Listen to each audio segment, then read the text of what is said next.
1975, Greenwich, Connecticut. The Halloween murder of Martha Moxley. What began as Halloween fun ended in blood beneath a tree, and some say her spirit never left.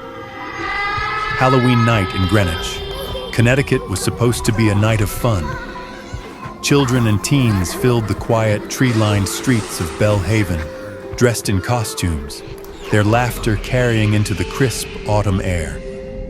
Among them was 15-year-old Martha Moxley, a girl with an easy smile, dressed to enjoy the night with friends.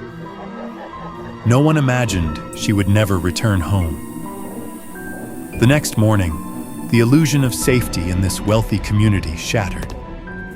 Martha's body was discovered beneath a tree in her own backyard, brutally bludgeoned with a golf club, the shaft broken from the force.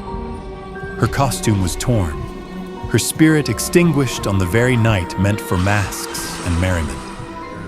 The murder was grotesque, not just for its violence, but for its timing. Halloween, a night when folklore says the veil between the living and the dead is thin, had turned into something darker in Belle Haven. Locals whispered, was it coincidence that such horror happened on All Hallows Eve? Or was it something far more sinister? Suspicion quickly swirled around two brothers from a powerful family living nearby, the Scackles, nephews of the Kennedys. They had been with Martha that night. Rumors of jealousy, drinking, and teenage recklessness painted a troubling picture. But the investigation dragged on, muddied by influence, wealth, and secrets. For decades, no clear justice came, and as years passed, strange tales began to take root. Neighbors spoke of hearing soft footsteps near the tree where Martha was found, long after the crime scene tape had been removed. On Halloween nights, some claimed to hear the faint laughter of a teenage girl, cut off by a sudden cry. Even more chilling, a few said they glimpsed a shadow darting across lawns, as though replaying her final panicked moments. The story didn't die with the decades. It grew. In the 1990s, renewed investigations stirred old wounds. Michael Skakel was eventually convicted in 2002, though the case would later unravel through appeals and controversy. The truth remained tangled in wealth, politics, and doubt.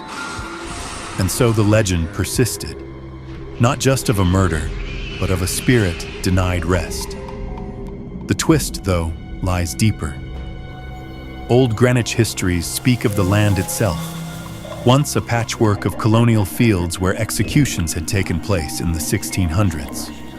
Records note that women accused of witchcraft were left hanging from trees that once grew where Belle Haven now stands.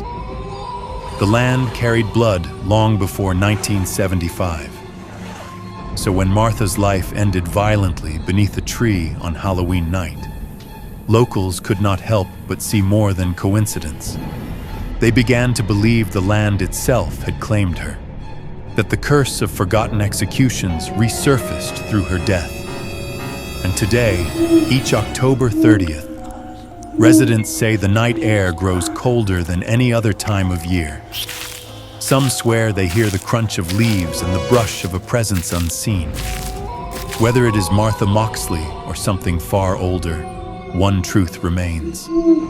In Greenwich, Halloween carries an echo of a girl who never made it home, and perhaps of the restless spirits who came before her.